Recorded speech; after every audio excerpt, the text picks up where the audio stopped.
Baik, kita masuk ke materi selanjutnya, yakni teori perdagangan internasional, di mana perdagangan yang dilakukan oleh penduduk suatu negara dengan penduduk negara lain atas dasar kesepakatan bersama. Tahukah Anda, penduduk yang dimaksud bisa berupa antara individu, antar korporasi atau perusahaan, bahkan antar negara.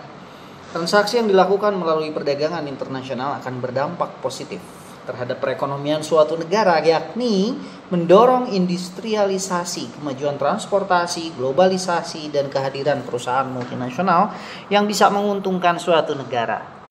Suatu perdagangan atau bisnis yang bisa dilakukan biasanya hanya dilakukan di dalam negeri, kali ini dengan bisnis internasional bisa dilakukan dengan perdagangan luar negeri.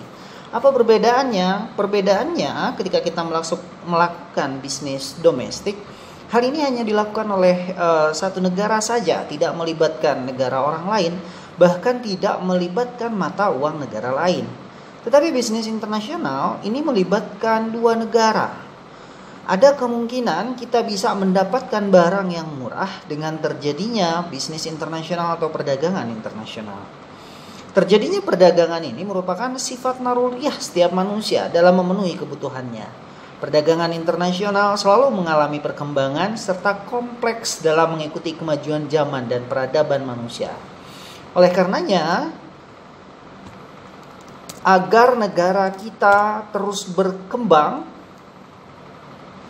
kita pun harus mengikuti kegiatan perdagangan internasional ini dan dapat membuka tingkatan persaingan global yang lebih luas. Oleh karena itu, kondisi ini kemudian memunculkan teori penyebab terjadinya perdagangan internasional.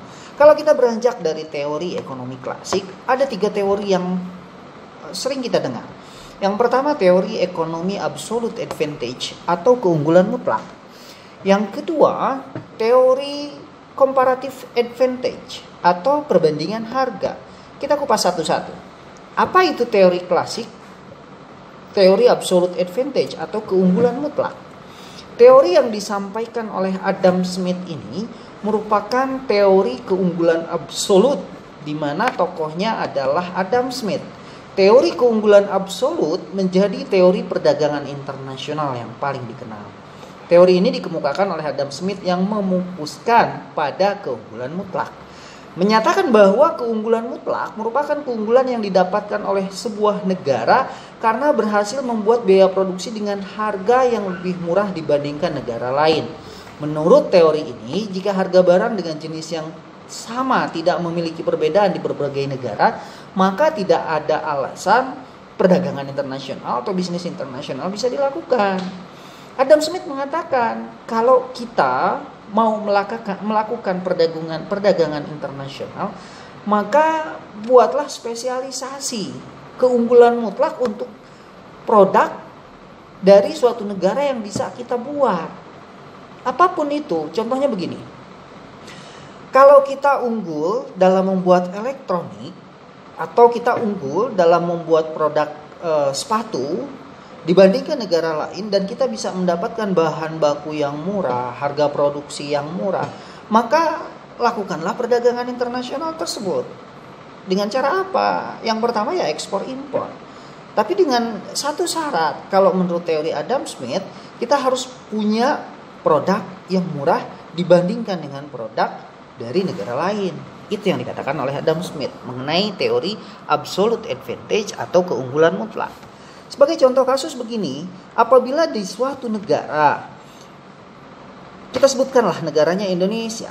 Indonesia bisa memproduksi suatu barang elektronik di mana barang tersebut bisa diproduksi oleh 10 orang tenaga kerja. Dengan 10 orang tenaga kerja, dibandingkan dengan negara lain, kita ambil contoh misalnya Singapura, dengan tenaga kerja 70 tenaga kerja, dan Indonesia dari 70 tenaga kerja tersebut berhasil memproduksi barang elektronik TV dengan jumlah 50 unit. Sedangkan Singapura dengan 70 tenaga kerja hanya berhasil membuat 25 unit. Dari sini bisa terlihat bahwa Indonesia mempunyai keunggulan mutlak. Dari mana? Dengan tenaga kerja yang sedikit, hasil produksi yang dihasilkan banyak.